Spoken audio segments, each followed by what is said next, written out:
अस्सलाम वालेकुम। Welcome to our YouTube channel learning with Scorpio. तो कैसे हैं आप सब? होपफुली आप सब ठीक ठाक होंगे। अल्लाह ताला मुझे और आप सबको अपनी हिफ्ज़ अमान में रखे।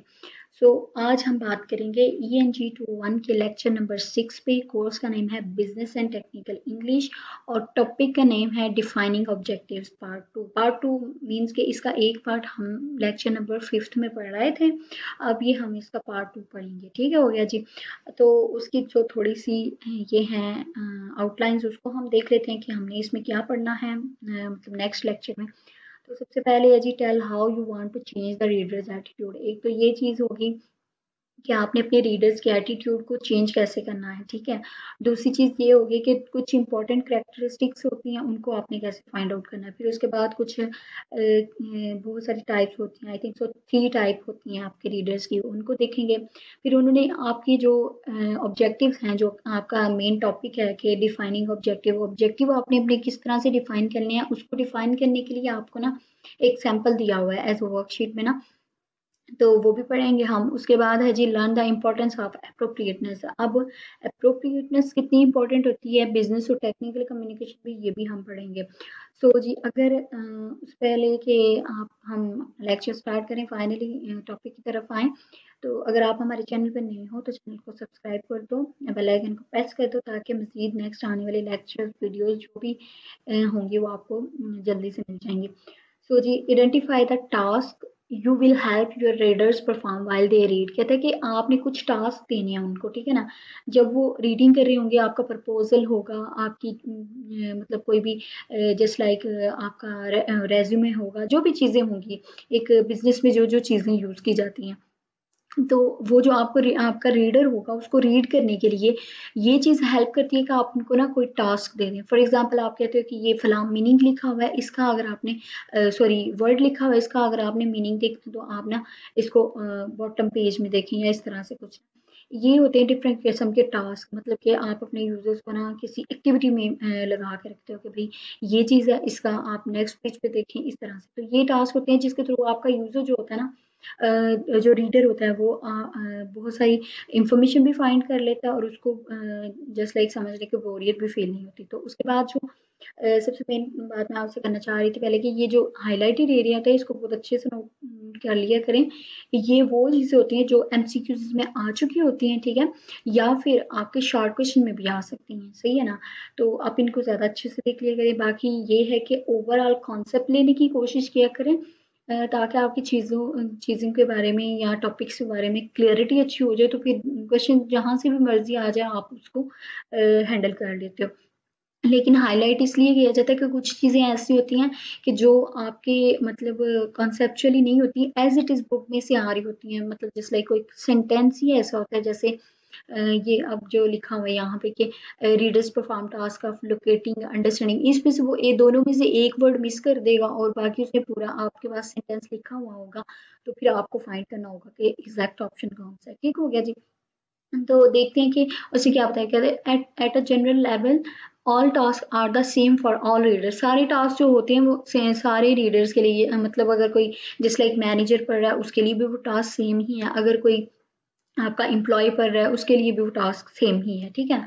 उसके बाद कहते हैं readers perform task of locating, understanding and using information in many ways depending on the situation. यानी अब देखें, अगर मैनेजर कोई प्रपोजल या कोई चीज़ इस तरह से पढ़ रहा होगा, रेज्यूमे वगैरह, तो उसका पॉइंट ऑफ व्यू कुछ और होगा। अगर एम्प्लॉय पढ़ रहा होगा तो उसका पॉइंट ऑफ व्यू कुछ और होगा, यानी उसको कुछ और इन्फॉर्मेशन चाहिए होगी, उसको कुछ और इन्फॉर्मेशन चाहिए होगी। लेकिन आप दे सबको रहे हैं, दोनों की सेटिस्फेक्शन होगी। लेकिन परफॉर्म टास्क जाहिर है, अब उसने कोई और इन्फॉर्मेशन लेनी थी मैनेजर ने, और एम्प्लॉय ने कुछ और इन्फॉर्मेशन लेनी थी, तो दोनों डिफरेंट डिफरेंट टास्क परफॉर्म करेंगे ना, अपनी सिचुएशन के लिहाज से या अपनी अंडरस्टैंडिंग बिल्ड करने के लिए। ठीक हो गया जी। उसके बाद नेक्स्ट हम आ जाते हैं, नॉट ओनली, कहते हैं एज पहले से हम पढ़ा है कि not only do readers vary but different readers tasks are sorry task are help by different writing strategies. ये जो टास्क होते हैं ना, ये आपके बहुत तरीकों से हेल्प करते हैं। मतलब ये नहीं होता कि रीडर्स डिफरेंट होते हैं इसलिए आप इसको कर रहे होते हैं, ये होता है कि उनकी इन्फॉर्मेशन, जैसे ऊपर उन्होंने बताया कि उन्होंने इन्फॉर्मेशन सिचुएशन के लिहाज से लेनी होती है। उसके बाद it should be part of your aim while writing to enable your readers to perform their reading task quickly and efficiently. और ये जो टास्क होते हैं ना आपके रीडर्स को, आपका जो प्रपोजल या जो भी कोई चीज़ होती है आपकी कम्युनिकेशन जिसके थ्रू आप कर रहे हो, वो सारा जो क्या कहते हैं उसको, इंफॉर्मेशन है ना, उसको ज़्यादा जल्दी और एफिशिएंटली लेने में और क्विकली, मतलब तेज़ी से हर काम हो जाता है। मतलब अगर उसको फिर ये नहीं ढूंढना पड़ेगा कि ये फलां चीज़ कहाँ पे पड़ी हुई है। अगर फॉर एग्जांपल आप कहीं पे अप्लाई कर रहे हो जॉब के लिए, ठीक है ना, तो रेज्यूमे आपने दिया हुआ है जिसको जस्ट लाइक आप सीवी भी कहते हो, तो आपने दी हुई है सीवी, अब मैनेजर जो है उसको पढ़ रहा है तो वो चाह रहा है कि भैया आप आपकी क्वालिफिकेशन देखे, ठीक है। तो इतनी ज़्यादा अगर 2-3 पेज हैं तो आप, अगर आपने कहीं पे हिंट दिया होगा कि अगर आप क्वालिफिकेशन देखना चाह रहे हो तो फलां पेज पे जंप करो, मतलब अब फलां पेज पे देखो, तो वो डायरेक्ट वहां पे जाएगा और वहां से जाके तो आपकी क्वालिफिकेशन देख लेगा। लेकिन और ये काम भी जल्दी खत्म हो जाएगा, टाइम कंज्यूमिंग भी नहीं होगा ज्यादा। लेकिन अगर ऐसा हो कि उसको खुद ढूँढनी पड़ेगी, एक-एक पेज उसको चेक करना पड़ेगा, तो ज़ाहिर है टाइम तो लगेगा। अब वो इतने फ्री तो होते नहीं है कि एक बंदे का ही रेज़्यूमे लेके इतनी देर बैठे रहें। तो इस तरह से ये एक अच्छा और एफिशिएंट वे होता है कि आप अपनी इन्फॉर्मेशन को इस तरह से कन्वे करें, मतलब इस तरह से रिप्रेज़ेंट करें कि आपके पढ़ने वाले को भी आसानी हो पढ़ने में, ठीक है? और वो ईज़िली और जल्दी-जल्दी उसको अपनी इन्फॉर्मेशन जो भी उसको चाहिए होती है उसको ले लें, ठीक है? उसके बाद ये एग्ज़ाम्पल दिए हुए हैं तो ये इतनी इम्पोर्टेंट नहीं है, इसलिए हम इसको छोड़ रहे हैं। उसके बाद नेक्स्ट आ जाते हैं हम यहाँ पे। हाँ, एक चीज़ है कि अगर आपने अंडरस्टैंडिंग को मज़ीद बिल्ड करना है तो आप इस एग्ज़ाम्पल को पढ़ सकते हो, ठीक है? वैसे लेक्चर लंबा ना हो जाए, दैट्स व्हाई मैं इसको छोड़ रही हूँ। उसके बाद आ जाते हैं हम यहाँ पे जी, कहते हैं to make sure writing readers, to make your writing reader centred you should, यानी कि आपने जब अपनी कुछ लिखना है ना, कोई भी राइटिंग करनी है, तो उसको रीडर सेंटर्ड यानी अपने रीडर के मुताबिक बनाने के लिए, उसकी ईज के लिए जब आपने लिखना, तो आपको ये पॉइंट्स जो फॉलोइंग दिए गए हैं उनको आपने मद्देनजर रखना है। तो उनमें क्या आ जाता है, identify the question your reader will ask, यानी पहली बात तो ये आपने अपनी ये चीज को रिकॉग्नाइज कर लेना कि आपका जो रीडर है वो कौन कौन से क्वेश्चन पूछ सकते हैं। अब फॉर एग्जांपल हम वही पीछे वाले एग्जांपल ले लेते हैं कि अगर आप कहीं पे अप्लाई करते हैं जॉब के लिए, तो आपको क्या लगता है, पहले ज़ाहिर है आपको इतना तो पता होगा ना कि जो मैनेजर है उसको कौन-कौन सी चीज़ रिक्वायर होगी। एक तो ये हुआ आपके क्वालिफ़िकेशंस तो मस्ट देखेगा, ठीक है? फिर उसके बाद आप आपका एक्सपीरियंस भी देखेगा। तो ये क्वेश्चन आपने पहले-पहले अपने माइंड में रखने हैं कि आप ये जिसको दे रहे हो रेज़्यूमे, उसके क्वेश्चंस क्या होंगे, वो कौन-कौन से क्वेश्चंस पूछ सकता है। ठीक हो गया जी।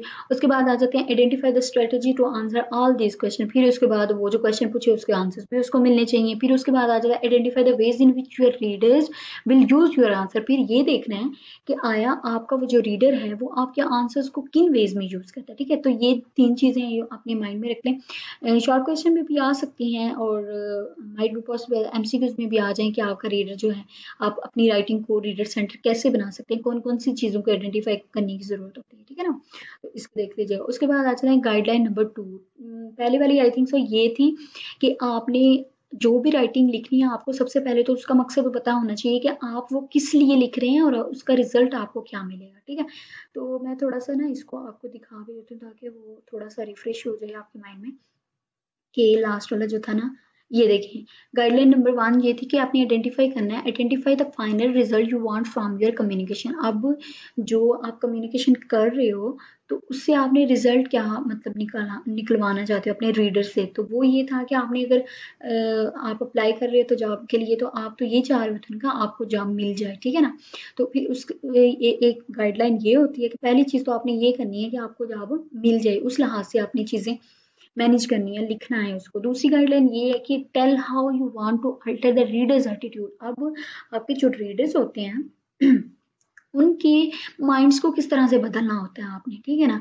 मतलब अगर उनका एटीट्यूड किसी चीज़ के बारे में सही नहीं है तो आप उसको चेंज किस तरह से करो। आप अपने कम्युनिकेशन को इतना इफेक्टिव बनाना है, इतना अप्रोप्रिएट बनाना है कि अगर आप चाह रहे हो कि आपका यूज़र जो सॉरी रीडर है वो आपके फ़ेवर में मतलब कोई जवाब दे, आंसर करे, तो फिर आपको उसके लिहाज से जो है ना अपनी कम्युनिकेशन को बिल्ड करना पड़ेगा, ठीक है ना? फॉर एग्जांपल अगर आप चाह रहे हो कि ये जो फलां मैनेजर जिसके जिसके यहाँ आपने जिस कंपनी में आपने अप्लाई किया है वो आपको जॉब देगी ही देगी, ठीक है? लेकिन फिर भी कुछ चीज़ें होती हैं जिसकी वज़ह से ना उसका एटीट्यूड अच्छा नहीं होता, ये फलां बंदा सही नहीं है, ये कुछ। लेकिन जब आपकी वो प्रोफाइल देखता है, आपका जब वो रेज़्यूमे देखता है तो वो इम्प्रेस हो जाता है।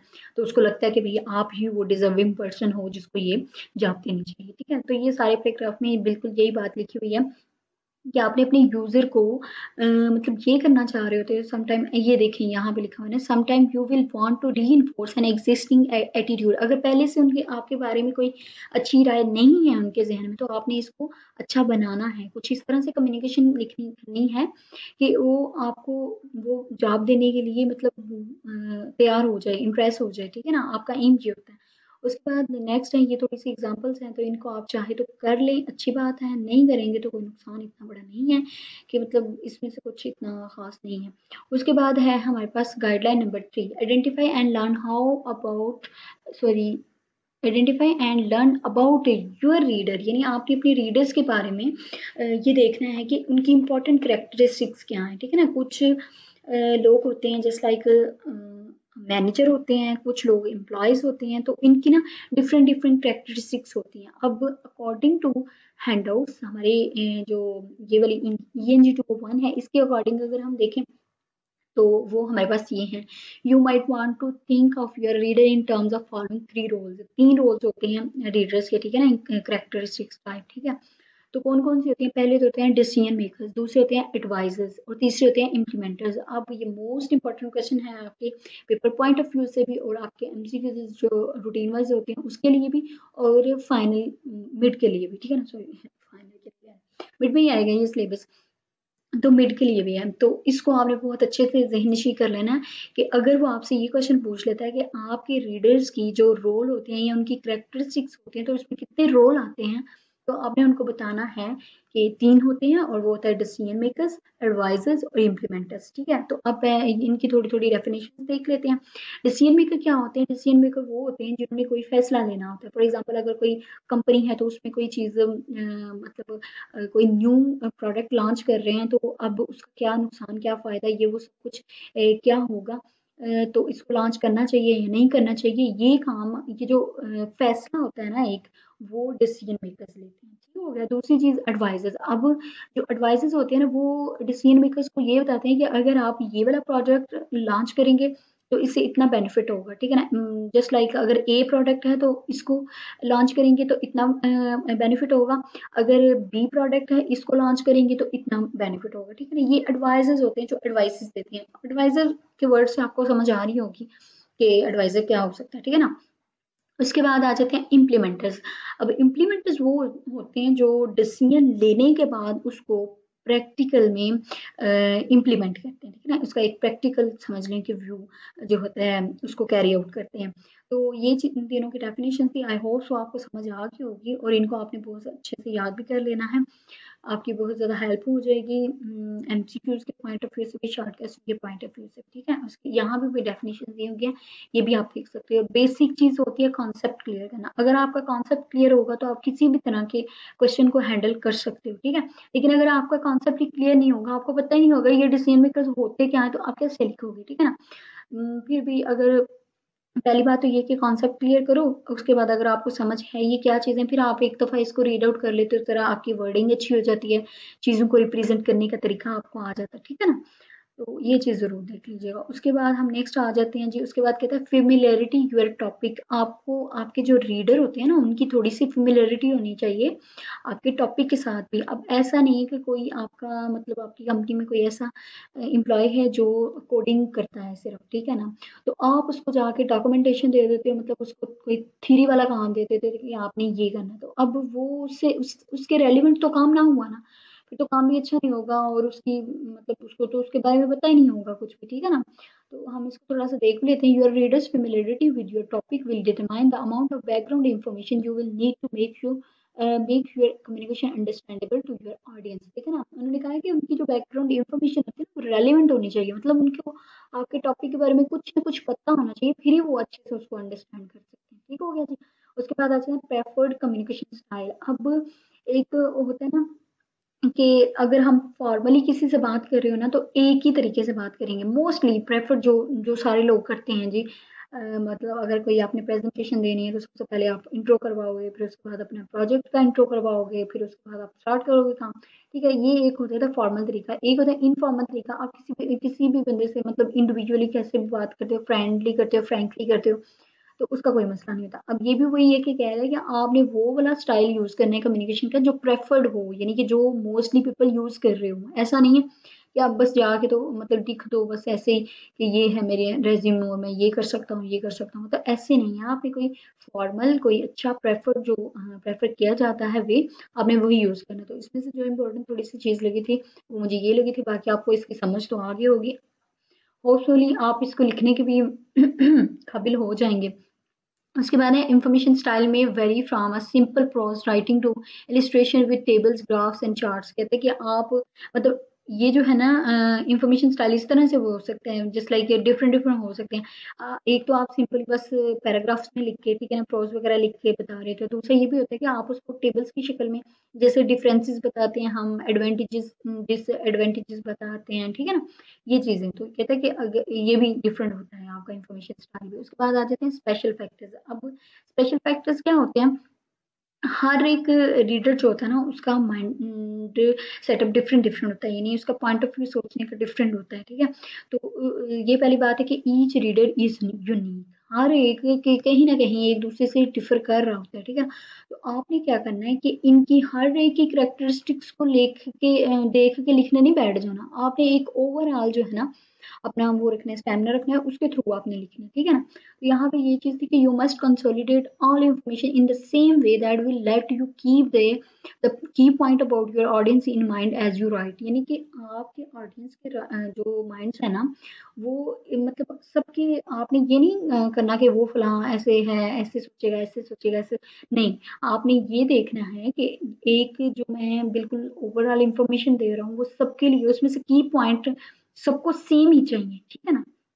ये चीज़ है इसमें कि आपने सबको अलग-अलग से सोच नहीं है। अगर आप सबको अलग-अलग से देखने लग जाओगे तो फिर तो आपका कोई भी मतलब आप कभी भी किसी को भी सैटिस्फाई नहीं कर कर पाओगे, ठीक है ना। लेकिन आपने लिखना इस तरह से है कि सब माइंड्स सैटिस्फाई हो जाएँ एट लीस्ट, ठीक है ना, कि सबको उनकी जो रिक्वायर्ड इन्फॉर्मेशन है, की पॉइंट्स हों वो ज़रूर मिल जाएँ। ओके हो गया जी। उसके बाद आ जाते हैं गाइडलाइन नंबर 4 और यहाँ पे है learn the types of your possible readers. अब आपने अपने पॉसिबल रीडर्स देखे हैं कि कौन-कौन से रीडर्स होते हैं, जो आपने चीज़ें लिखी होती हैं, उनको पढ़ने के लिए कौन-कौन से रीडर्स होते हैं, ठीक है ना? तो उसमें सबसे पहले है जी front time readers, future readers and complex reader. अब फ्रंट टाइम रीडर्स कौन से होते हैं? जो हिडन होते हैं, हमें नहीं पता होता कि उन्होंने भी हमारा जो है ना कम्युनिकेशन प्रपोज़ल या फिर वो रिज़्यूमे पढ़ना था। अब देखें एक मैनेजर बैठा हुआ है, ठीक है ना? तो उसने पढ़ा है आपका प्रपोज़ल, ठीक है? तो अब वो कह रहा है कि इसको ना मैं अपने एडवाइज़र को यानी या अपने असिस्टेंट को भी दूँ कि वो भी पढ़े, तो उसको भी अगर इसमें से कोई चीज़ अच्छी लगती है तो वो मुझे नोट करे, यानी जो मुझसे मिस हो गई है ना, वो मुझे बता दे, ठीक है ना? तो वो जो अगला बंदा था ना असिस्टेंट या एडवाइज़र, वो था फंटम रीडर, यानी हमने उसके लिए नहीं था लिखा, हमने सिर्फ़ और सिर्फ़ लिखा था मैनेजर के लिए, ठीक है? अब मैनेजर फर्दर उसको किसी और को दे रहा है, उसको कह रहा है कि भई तुम भी देख लो। तो वो जो फर्दर पर्सन था ना वो हो गया फंटम रीडर, यानी हमें तो नहीं पता था कि भाई ये भी हमारा रेज्यूमे पढ़ेगा, लेकिन पढ़ लिया ना। तो ऐसे रीडर्स को कहते हैं हिडन रीडर्स, ठीक है, जो हमसे छुपे हुए होते हैं, हमें नहीं उनका पता होता। अननेम्ड रीडर्स भी कहते हैं, ठीक हो गया। यहाँ पे डेफिनेशन भी पड़ी हुई है। Phantom readers are real but unnamed, होते रियल हैं लेकिन अननेम्ड होते हैं। Readers who use communication address to others, जो दूसरों के थ्रू आपकी इंफॉर्मेशन को यूज करते हैं, उनको कहते हैं हम फंटम रीडर्स। उसके बाद आ जाते हैं हम फ्यूचर रीडर्स पे। तो फ्यूचर रीडर्स क्या होते हैं, जिन्होंने आपकी इंफॉर्मेशन को अगले कुछ हफ्तों, महीनों या सालों तक भी यूज करना होता है। जब से आप इंफॉर्मेशन दे रहे होते हैं तब से लेके शायद वो वीक्स तक, मंथ्स तक या फिर काफी इयर्स तक भी यूज कर सकते हैं, ठीक है। उनको कहते हैं फ्यूचर रीडर, यानी वो रीडर्स जो आपकी दी गई जो है इंफॉर्मेशन, डॉक्यूमेंट्स, प्रपोजल्स, रेज्यूमेस को फर्दर भी ईयर्स में यूज करते रहे, ठीक है। तो इसकी सिंपल डेफिनेशन ये है, the readers who will be reading your documents in future are your future readers. Okay हो गया जी, ये तो बिल्कुल सिंपल है। उसके बाद नेक्स्ट आ जाते हैं हम कॉम्प्लेक्स रीडर्स पे। Complex readers are the readers consisting of diverse group with widely varying backgrounds and responsibilities, each with a different agenda, each with a different way of functioning and communicating. तो ये भी simple सा है कि complex reader वो होते हैं जो जिनमें किसी में सिमिलरिटी ना हो, ठीक है, जिसका बैकग्राउंड, हर एक का बैकग्राउंड और है, ठीक है, वो किसी और तरह की रिस्पॉन्सिबिलिटीज को हैंडल करते आ रहा है, ठीक है। फिर उनका सबका एजेंडा भी डिफरेंट डिफरेंट है, यानी उनका जो गोल है डिफरेंट है सबका। फिर उसके बाद उनके काम करने का तरीका, फंक्शनिंग, और उनकी कम्युनिकेटिंग यानी बात करने का या किसी इंफॉर्मेशन को एक दूसरे से लेने देने का सब तरीका डिफरेंट है। तो इसको हम कहते हैं कॉम्प्लेक्स रीडर्स, ठीक है। उसके बाद नेक्स्ट आ जाते हैं हम जी गाइडलाइन नंबर 5 पे। तो fill in a simple sorry sample worksheet that should be kept in mind when defining objective. कहते हैं इनको जो हम दिए हुए हैं ना डिफाइनिंग ऑब्जेक्टिव्स सैम्पल वर्कशीट, इनको आपने अपने माइंड में रखना है, ठीक है। तो उनमें से हम देख लेते हैं, these are the questions to consider while trying to find out the overall purpose of your document. पहला उसने इसका पॉइंट दिया हुआ है ओवरऑल पर्पस क्या होता है। अब ओवरऑल पर्पस को चेक करने के लिए हमारे माइंड में कुछ क्वेश्चन होने चाहिए, ठीक है। तो वो क्वेश्चन है, व्हाट आर यू राइटिंग, आप लिख क्या रहे हो, प्रॉम्प्ट क्या कर रहे हो, आउटकम क्या देना चाह रहे हो, क्या चाहते हो आप, ये चीजें, ये क्वेश्चन में हम पीछे भी पढ़ चुके हैं, ठीक है ना। अगर आप एक दफा, अगर आपने नहीं पढ़े हुए हैं, अगर आपने नहीं देखे हुए, अंडरस्टैंडिंग नहीं है, तो आप पीछे वाले लेक्चर्स एक दफा देख लें, ठीक है। प्लेलिस्ट पड़ी हुई है, पीछे वाले लेक्चर भी मौजूद है, अगर आप उनको भी देखें तो होपफुली आपको बहुत अच्छी अंडरस्टैंडिंग हो जाएगी और बहुत अच्छी समझ भी आ जाएगी, ठीक है ना। मतलब आगे आने वाले लेक्चर्स की भी बहुत अच्छी समझ हो जाएगी। उसके बाद हम कहते हैं जी रीडर्स प्रोफाइल। अब रीडर्स प्रोफाइल का क्या मतलब है कि इंपॉर्टेंट चीजें होती हैं जो रीडर्स के बारे में आपको पता होनी चाहिए, ठीक है ना। जब आपको अपने रीडर्स का पता होगा ना कि फलां बंदा है, उसने मेरा ये प्रपोजल या रेवेन्यू पढ़ना है, फिर आप उसको उसको माइंड में रख के ना अपना प्रपोजल या रेज्यूमे लिखते हो, ठीक हो गया ना। तो इसमें थोड़े से क्वेश्चन है, प्राइमरी मतलब आपका सबसे पहला जो रीडर है वो कौन होगा। जैसे मैंने आपको बताया था कि पहले मैनेजर ने पढ़ा, उसके बाद उसने फर्दर दिया, ठीक है। आपको पता होना चाहिए कि आपका पहला जो रीडर है वो कौन है। एक तो वो हो गया, दूसरी चीज ये होगी कि रिलेशनशिप क्या है आपका रीडर के साथ, फिर उसके जॉब टाइटल, उसकी रिस्पॉन्सिबिलिटीज क्या है, फिर उसकी कम्युनिकेशन मतलब किस तरह से है, ठीक है ना। उसके बाद familiar is the reader with your communication, फिर वो कितना आपके टॉपिक को जानता है। पीछे भी हमने ये बात की थी कि आपके रीडर को आपके टॉपिक से फेमिलियर होना चाहिए, ठीक है। उसके बाद कहता है उसकी स्पेशलिटी क्या है, ठीक है ना, कितनी स्पेशलिटी उसकी आपके टॉपिक से मैच करती है, ठीक हो गया। उसके बाद है सर्टेन कम्युनिकेशन प्रेफरेंस, और वो कौन से कम्युनिकेशन स्टाइल्स को प्रेफर कर रहा है, ठीक है ना। उसके बाद आ गया जी प्रेफरेंसेस क्या है उसकी, कम्युनिकेशन क्या वाली। उसके बाद है रीडर इंफॉर्मेशन नीड्स। अब हमने ये भी देखना है कि रीडर को इंफॉर्मेशन किस तरह से चाहिए, ठीक है। तो ये इतना मतलब ज्यादा डीपली जाने वाला टॉपिक भी नहीं है, तो वैसे बस आपको पता होना चाहिए कि कौन-कौन सी चीज़ें आपको रीडर्स के बारे में पता है, और ये सारे टॉपिक्स हम पीछे पढ़ के आ चुके हैं, ठीक है ना। लेकिन फिर भी आपने इनको एक-एक दफ़ा देख लेना है, ये चीज़ें जो पॉइंट्स में लिखी हुई हैं एटलीस्ट इनको देख लेना है, ओके हो गया। उसके बाद है readers use of the information provided. ये सारे क्वेश्चन वही हैं जो ऊपर पढ़ के आए हैं हमने। अब ये है कि रीडर आपकी इंफॉर्मेशन को किस वे में यूज़ करेगा जो आप प्रोवाइड कर रहे हो, ठीक हो गया। उसके बाद रीडर्स एटीट्यूड, उसका एटीट्यूड क्या है आपके आपके उसको सब्जेक्ट को लेके या फिर आपके प्रपोजल को लेके, ठीक हो गया।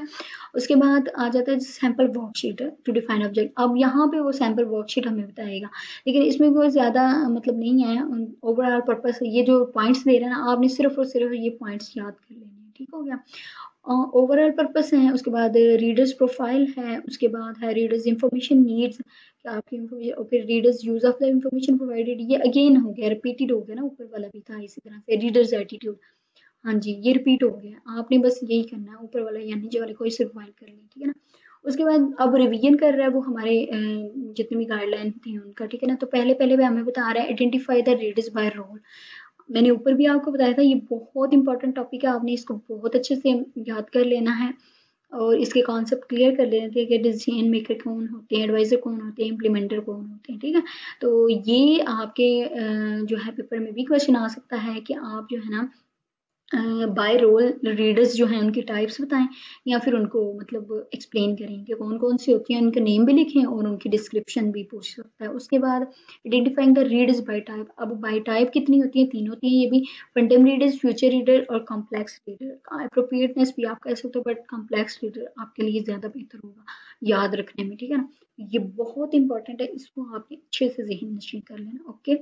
और अगर आपको मेरी ये वीडियो अच्छी लगे तो इसको ज़रूर ज़रूर लाइक कीजिएगा, इससे मुझे भी पता चलेगा कि वाकई आपको वीडियोस अच्छी लग रही हैं, और मैं नेक्स्ट भी एफर्ट करूँगी इंशाल्लाह। और उम्मीद है कि आपको वाकई भी समझ आई होगी लेक्चर की, आप जो है ना इससे काफ़ी ज़्यादा बेनिफिट ले लेंगे। उसके बाद नेक्स्ट हमारे पास है, ये थोड़ा सा रह गया बस, स्टाइल गाइडलाइंस। अब आपने स्टाइल किस तरह का यूज़ करना है, ऊपर हमने पढ़ा था ना कि स्टाइल भी होना चाहिए कोई, कि सैंपल किस तरह से दे रहे हैं, तो वो देख लेते हैं। Style guides are widely use in the professions and in organization to achieve a uniform document look by identifying the formal requirements for a document's appearance. वही बात जो मैंने आपको पहले बताई थी कि अब ऐसे ही थोड़ी हम जस्ट लाइक जैसे ऐसे लिखते थे तो ऐसे लिख के, ऐसे वो वाला नहीं, मजमून वाला ऐसे टाइप, ठीक है ना। तो ऐसे जो लिखा तो हमने चलो दे दिया, लेकिन यहाँ पे एक तरीका होता है, आपको पता है सबको, आप माशाल्लाह से सब लोग इस लेवल पे हो कि आपको पता है रेज्यूमे और सीवीज वगैरह में किस तरह से चीजें लिखी जाती हैं, पहले कौन सी लिखनी है, बाद में कौन सी लिखनी है, एक्सपीरियंस कैसे लिखना है। तो ये वही चीज बता रहे हैं कि आपके पास एक अप्रोप्रिएट वे होना चाहिए, ठीक है। जो लोग, जो कंपनी, जो ऑर्गेनाइजेशंस हैं, जो एक प्रोफेशनल वे है, अब कोई इतना पागल तो नहीं होता ना कि अपनी सीवी को ऐसे ही सेंटेंस 1 2 3 4 5 में लिखता जाए, अब ऊपर नीचे क्वालिफिकेशन, एक्सपीरियंस, नेम, एड्रेस, इन सबको मिक्स कर दे। इतना तो पागल कोई भी नहीं होता।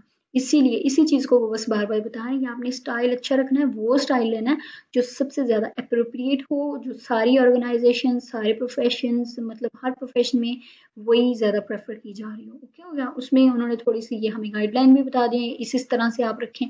तो वो भी हम देख लेते हैं, क्योंकि ये एमसीक्यूज के पॉइंट ऑफ व्यू से थोड़ा सा इंपॉर्टेंट है कि वो पूछ सकता है कि ये चीज़ें थी और इनमें से कौन सी चीज़ है जो हमारे स्टाइल में यूज़ होती है, ठीक है ना। तो इसमें सबसे पहले आपने पेज फॉर्मेट्स देखनी है, title page and sample page with headers और फुटर्स, ये चीज़ें होती हैं। पेज को टाइटल देना होता है, हेडर होना चाहिए, उसका फुटर होना चाहिए, ठीक है। नंबरिंग सिस्टम्स, आपने अपने पेज को नंबरिंग देनी है, ठीक है। ग्राफिक्स बना लें, चाहे कोई सेक्शंस बना लें, लेकिन नंबरिंग देनी है। उसके बाद हेडिंग और सब हेडिंग्स भी होनी चाहिए।